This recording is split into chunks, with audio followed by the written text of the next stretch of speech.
You are the one that makes your own rules, not your past behavior, not everyone else's perception of you, but you yourself and your habits. Let's dive into it. Having clear boundaries, presenting yourself with your best foot forward will save you from very unnecessary conflict situations. Let's start with the most obvious thing, which most people will probably hate me for, but your appearance matters. The way you present yourself to the outside world, the clothes you dress yourself into, the way your hair is styled, your makeup, whether your nails are done or not, says a lot about you right before you even speak. And this is something that most people forget. They think the inner qualities matter most.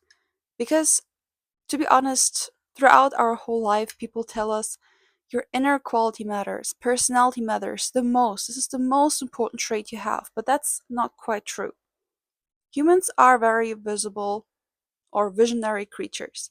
We see something and we judge it. I know it's wrong to say it, but books are judged by their covers. No matter how many times we try to delude ourselves into believing that the inside personality matters more. While at the same time, it's something that is the easiest thing to adjust, the easiest thing to change about us. Because changing your character, your personality, or your mannerisms takes a lot more work and effort, right? But changing your wardrobe is not that hard.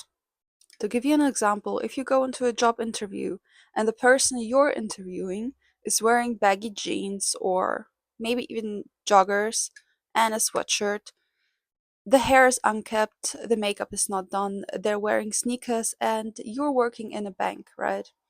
Do you think this person will succeed in finance based on the way they present themselves in a very important, event? Because an interview is an event that you have to dress accordingly for. Obviously, like most people would answer, they would not take this person into their team at work because they want someone who is actually, who knows how to dress for the occasion, who knows how to dress for the event.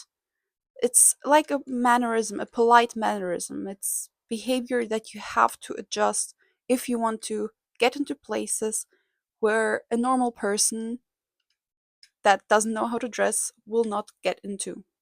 This leads us to the second point, which is the way you behave around certain people reflects a lot about your inner personality. Of course, you should not always change yourself. Don't be like a sponge that forms itself into different shapes according to which group you're in, but adjust it slightly. So you should have your own personality. You should know what your strengths and your weaknesses are, but at the same time, try not to portray your authentic self around people that may not appreciate it. If you're at work in a work situation, in a workplace, etc., and those people want you to be professional. So they value professionalism, they value discrepancy, then you should probably not tell them about how drunk you were last weekend, right? So try to keep your strengths and weaknesses according to what circle you're in. Not everyone needs to know what's happening in your life. Not everyone needs the front row seat to your own life. You should be the one that performs for your chosen group. Only take a couple of people that you really trust, that you know have the best intentions in mind for you, who you can share those personal life events or details with. Next is the way you respond to boundaries being crossed. This one is important, but it's also a very individual take.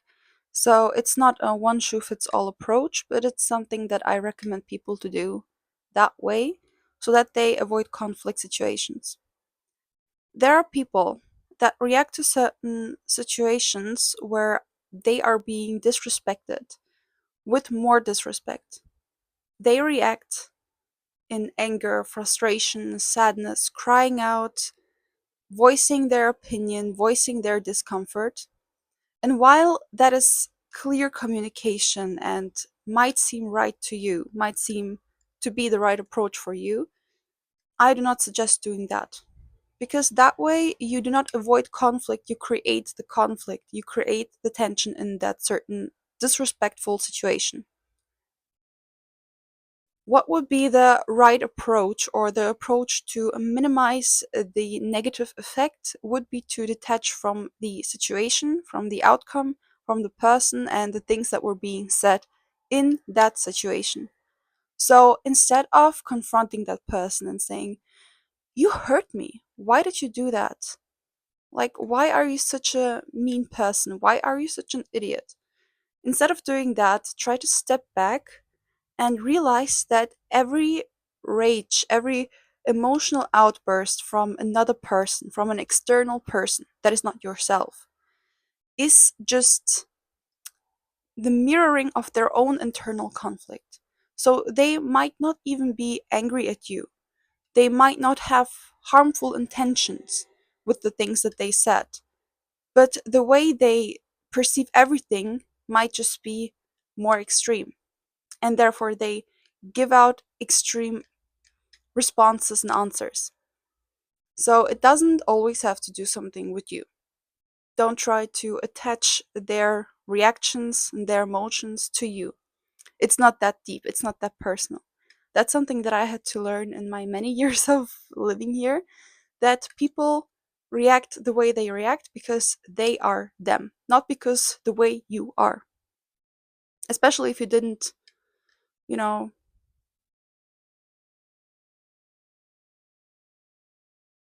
irritate the person to create this conflict. The next step is something that I recommend in every video, but you need to step into your higher self. So you need to reflect on what you've done, what has happened, how did you react, and try to realize what your higher self, what your manifested person would act like in that situation. So try to reflect it and be like, if I were my best self, how would I have reacted differently in that situation? And then the next time something like that might happen to you, you will know how to react. You will know how to handle this conflict or the person that reacts like that.